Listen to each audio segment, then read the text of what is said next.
ये कहानी है यूक्रेन में रहते एक ऐसे टीचर की जो इतना गरीब था कि वो अपनी प्रेग्नेंट वाइफ के साथ एक झोपड़ी वाले घर में रहता था और उसे स्कूल में बच्चों को पढ़ाने के लिए भी साइकिल पर जाना पड़ता था। लेकिन एक दिन उसकी जिंदगी में कुछ ऐसा हुआ जिससे उसकी पूरी जिंदगी ही पलट गई। एक दिन कुछ रशिया के सोल्जर्स उसकी वाइफ के साथ बहुत गलत करने की कोशिश करते हैं और जब वो उनसे लड़ती है तो वो रशियंस उसे जान से मार डालते हैं। जिसके बाद वो टीचर अपनी पत्नी का बदला लेने के लिए अपनी कलम साइड में रखकर यूक्रेन का सबसे खतरनाक स्नाइपर बनता है और उसका निशाना इतना सटीक था कि वो 5 किलोमीटर दूर से भी अपने टारगेट को शूट करके मार गिराता है। लेकिन वो कैसे उन रशियन सोल्जर्स से अपनी पत्नी की मौत का बदला लेता है और उसे अपने इस मिशन में किन किन खतरनाक भयानक मुसीबतों का सामना करना पड़ता है, चलिए जानते हैं। तो कहानी की शुरुआत यूक्रेन के एक पीसफुल एरिया डेनवर्स को दिखाते हुए होती है, जहां मिकोला नाम का एक आदमी अपनी प्रेग्नेंट वाइफ नास्टिया के साथ एक छोटी सी झोपड़ी में रहता था। वो दोनों अपनी मैरिड लाइफ में बहुत खुश थे।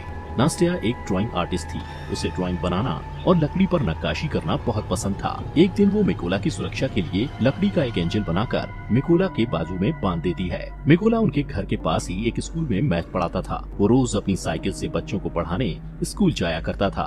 उसके घर के बाहर सफेद रंग का एक शांति का प्रतीक बना हुआ था। यहाँ पर हम देखते हैं कि मिकोला के घर पर कोई इलेक्ट्रॉनिक उपकरण जैसे टीवी वगैरह नहीं होने के कारण उन्हें दुनिया की कोई खबर नहीं मिल पाती थी। जब मिकोला स्कूल में जाता तो ब्रेक के टाइम वहीं थोड़ी देर टीवी पर न्यूज देख लिया करता था।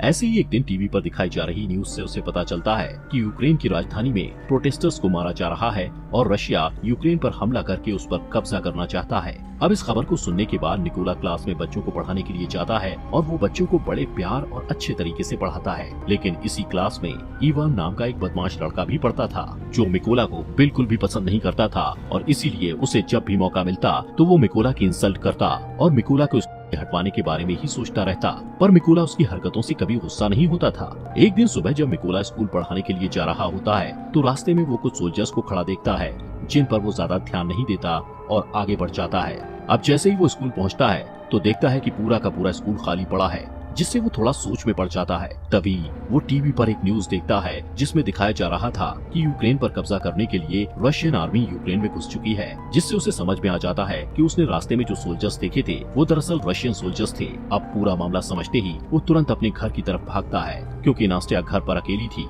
लेकिन अब बहुत देर हो चुकी थी, क्योंकि रशियन सोल्जर्स उसकी पत्नी को पकड़कर पीट रहे थे और जब मिकोला अपनी पत्नी को बचाने की कोशिश करता है तो रशियन सोल्जर्स उसे भी पकड़कर मारने लगते हैं। मिकोला उनसे रिक्वेस्ट करता है कि मेरी पत्नी प्रेग्नेंट है, इसलिए तुम लोग प्लीज उसे मत मारो। ये सुनकर रशियन सोल्जर उनके घर को आग लगाकर वहाँ से जाने लगते हैं। अब अपने घर को जलता हुआ देख नास्टिया गुस्से में आकर रशियन सोल्जर्स पर जैसे ही पत्थर मारने लगती है तो एक रशियन सोल्जर उस पर गोली चलाकर उसे मार डालता है। मिकोला अपनी वाइफ की बॉडी के पास बैठकर फूट फूट कर रोने लगता है। कुछ घंटे बाद 2 यूक्रेनी सोल्जर्स मिकोला के पास आते हैं और उसकी पहचान करने के बाद उसकी पत्नी नास्टिया के लिए दुख प्रकट करते हैं और उसके लिए कब्र खोदकर मिकोला को कहते हैं कि अपनी पत्नी को यहाँ दफना दो। मिकोला अपनी पत्नी को उस कब्र में दफना देता है। अब क्योंकि रशियन सोल्जर्स ने उसके घर को जला दिया था और उसकी पत्नी को भी मार डाला था, इसलिए अब वो बदले की आग में चल रहा था कि कब वो रशियन सोल्जर्स से अपनी पत्नी की मौत का बदला लेगा। इसलिए वो यूक्रेन सोल्जर्स को रिक्वेस्ट करता है कि मुझे भी अपने साथ ले चलो और मैं भी यूक्रेन आर्मी में शामिल होना चाहता हूँ। ये सुनकर यूक्रेनी सोल्जर्स उसे अपने साथ मिलिट्री बेस में ले जाने लगते हैं,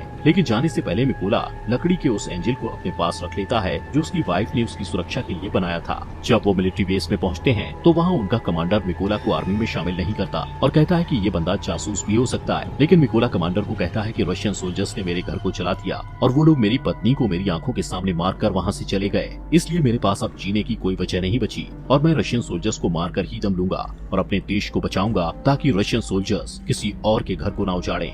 ये सुनकर कमांडर मिकोला को यूक्रेन आर्मी में भर्ती कर लेता है और उसकी ट्रेनिंग शुरू हो जाती है। मिकोला को बंदूकों के बारे में कुछ भी नहीं पता था और जब बाकी के सोल्जर्स बंदूकों को असेंबल कर रहे होते हैं तो मिकोला उनके सामने सबसे स्लो बंदूक असेंबल करता है, जिससे सभी सैनिकों को लगता है कि वो कभी भी एक अच्छा सोल्जर नहीं बन पाएगा। लेकिन मिकोला अपना पूरा फोकस ट्रेनिंग पर लगाता है ताकि वो जल्द से जल्द एक अच्छा सोल्जर बन पाए। और ऐसे ही एक दिन जब वो ट्रेनिंग कर रहा होता है तो वो अपने सीनियर्स को कहता है कि मुझे मिकोला कहकर मत बुलाओ। वो अपना कोड नेम रेवन रखता है, जिस पर उसके सीनियर्स उस पर हंसते हैं और उसे कहते हैं कि कोड नेम ऐसे ही किसी को नहीं मिलता, उसके लिए बहुत मेहनत लगती है। जिससे मिकोला अपनी पूरी कोशिश से ट्रेनिंग में लगा रहता है। रात को जब सभी सिपाही सो रहे होते थे तब भी मिकोला अकेले ही अपनी प्रैक्टिस जारी रखता था। एक दिन उसका कमांडर उनको बताता है कि हमारे पास स्नाइपर्स की कमी है, इसलिए तुम लोगों में से कौन कौन स्नाइपर बनना चाहता है। जिसे सुनकर बहुत ही कम लोग अपना हाथ उठाते हैं, लेकिन इनमें से एक मिकोला भी था, जिसे देखकर सभी हंसने लगते हैं। कमांडर उससे कहता है कि तुम्हें तो बंदूक भी असेंबल करनी नहीं आती, तुम कभी भी स्नाइपर नहीं बन सकते।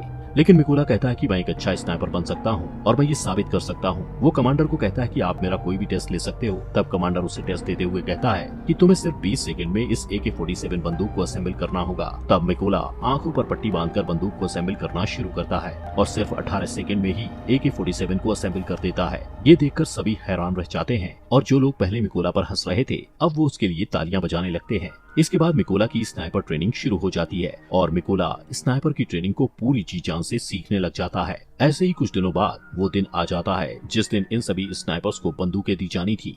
यहाँ पर बाकी सभी स्नाइपर्स को बंदूक का नया और बेहतरीन मॉडल दिया जाता है, लेकिन वहीं मिकोला को एक पुराने मॉडल की बंदूक जो कि सही से काम भी नहीं करती थी वो दी जाती है।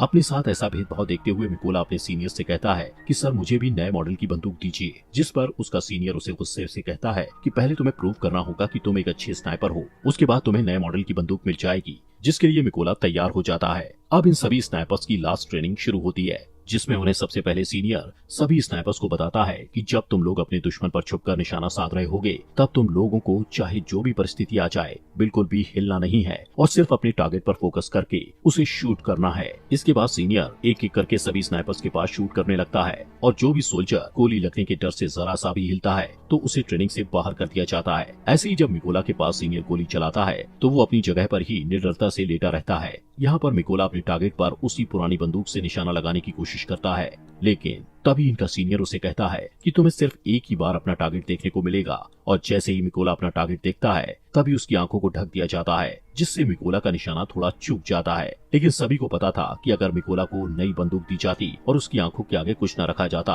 तो वो अपना निशाना बिल्कुल सही लगाता, लेकिन कोई भी इस बारे में बात नहीं करता और मिकोला भी इस पर ज्यादा ध्यान नहीं देता। रात को इन स्नाइपर्स का नाइट शूट टेस्ट होता है, जिसमें ट्रेनर के फ्लेयर गन शॉट करते ही सभी स्नाइपर्स को उस फ्लेयर की रोशनी में अपने अपने टारगेट्स पर गोली चलानी थी। लेकिन मिकोला गोली नहीं चलाता क्योंकि वो मैथ में बहुत अच्छा था, इसलिए वो उस फ्लेयर गन की रोशनी में सिर्फ अपने टारगेट की दूरी का अंदाजा अपने माइंड में फटाफट से लगा लेता है और फिर जब पूरी तरह अंधेरा हो जाता है तो वो अपने टारगेट को शूट करता है और उसका निशाना बिल्कुल ठीक सेंटर पर लगता है, जो उसके सिवा और कोई नहीं कर पाया था। अगले दिन इन सभी का रिजल्ट आता है और सीनियर मिकोला को सैल्यूट करते हुए कहता है तुम पास हो चुके हो। इसके बाद कर्नल मिकोला को कहते हैं कि तुम जल्दी से अपने सभी जरूरी सामानों को पैक कर लो क्योंकि तुम्हें एक जरूरी मिशन पर बाकी के स्नाइपर्स के साथ जाना है। अब इनका फर्स्ट मिशन ये था कि पास ही के एक चेक पॉइंट पर रशियन आर्मी ने कब्जा कर रखा था, जिसको इन लोगों ने उनसे छुड़वाना था। इसलिए मिकोला अपने साथी स्नाइपर्स के साथ उस एरिया में घुस जाता है और सभी अपनी गन पोजीशन ले लेते हैं। यहाँ पर इन सबको एक एक टारगेट दिया जाता है। जैसे ही ये लोग रशियन आर्मी पर शूट करने वाले होते हैं तो ये देखते हैं कि एक गाड़ी चेक पॉइंट की तरफ जा रही होती है, जिससे कर्नल सबको शूट न करने के लिए बोलते हैं। वहीं रशियन आर्मी उस गाड़ी को रोक लेते हैं जिसमें एक कपल कहीं पर जा रहा था। रशियन आर्मी उन्हें गाड़ी से बाहर निकालकर उनका पासपोर्ट लेकर अपने पास रख लेते हैं और उन्हें काफी बुरी तरह से टॉर्चर करने लगते हैं,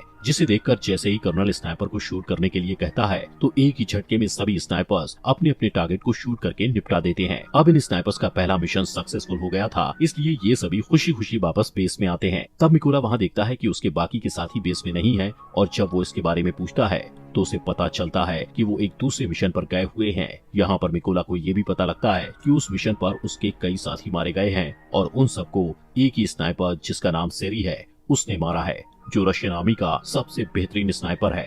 कुछ दिनों बाद इनका नेक्स्ट मिशन शुरू हो जाता है, जिसके लिए सभी स्नाइपर्स उस जगह पर पहुंच जाते हैं जहां पर रशियन आर्मी कब्जा करने के लिए आने वाली थी। सबसे पहले मिकोला अपने साथियों के साथ इन जगहों पर बॉम्ब्स फिट करने लग जाता है और खुद को घास के अंदर छुपाकर रशियंस के आने का इंतजार करने लगता है। अब जैसे ही कुछ टाइम बाद रशियन आर्मी वहाँ आने लगती है तो मिकोला देखता है कि उन रशियन आर्मी में उसका स्टूडेंट इवान भी था, जो स्कूल में उसे हर टाइम परेशान करता रहता था और अब वो रशियन आर्मी में शामिल हो चुका था। मिकोला को अपने स्टूडेंट को मारना अच्छा नहीं लगता, लेकिन जैसे ही कर्नल शूट का ऑर्डर देते हैं तो मिकोला थोड़ा सोचने के बाद अपने जज्बातों को साइड में रखते हुए बारूद पर शूट कर देता है, जिससे इवान समेत सभी रशियन आर्मी वाले मारे जाते हैं। इसके बाद कर्नल उससे गुस्से में पूछता है कि तुम क्या सोच रहे थे। तो मिकोला उसे बताता है कि उस रशियन सैनिकों में से एक मेरा स्टूडेंट भी था जिसने रशियन आर्मी को ज्वाइन कर लिया था। तब कर्नल उसे समझाते हैं कि ये इवान की चॉइस थी कि वो गद्दारों में शामिल हो गया, इसलिए तुम्हें अपने स्टूडेंट के लिए बुरा मानने की बिल्कुल भी जरूरत नहीं है। इसके बाद ये लोग वापस बेस में आ जाते हैं। यहाँ पर अब कर्नल अपना ज्यादातर टाइम मिकोला के साथ ही बिताता है,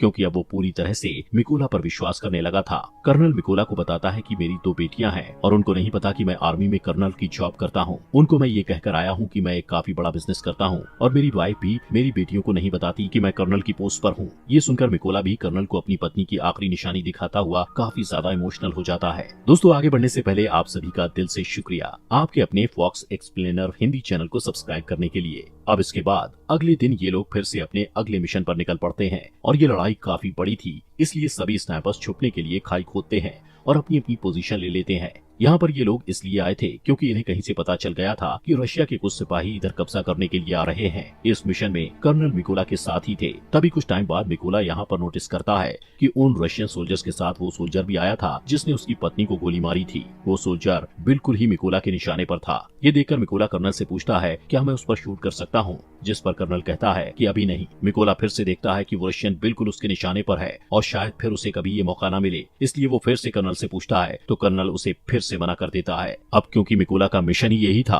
कि वो अपनी पत्नी का बदला ले, इसीलिए वो खुद पर कंट्रोल नहीं रख पाता और उस सोल्जर पर शूट करके उसे मार डालता है। लेकिन इससे रशियन सैनिकों को इनके बारे में पता चल जाता है। कर्नल मिकोला पर भड़क जाता है कि तुमने क्या किया। तभी सेरी, जो रशियन आर्मी का एक तेज तर्रार स्नाइपर था, वो कर्नल को शूट करके मार डालता है और सभी रशियन सोल्जर्स इन पर बॉम्ब्स फेंकने लगते हैं, जिससे मिकोला कर्नल की बॉडी को उठाकर वहाँ से दूर भागने लगता है।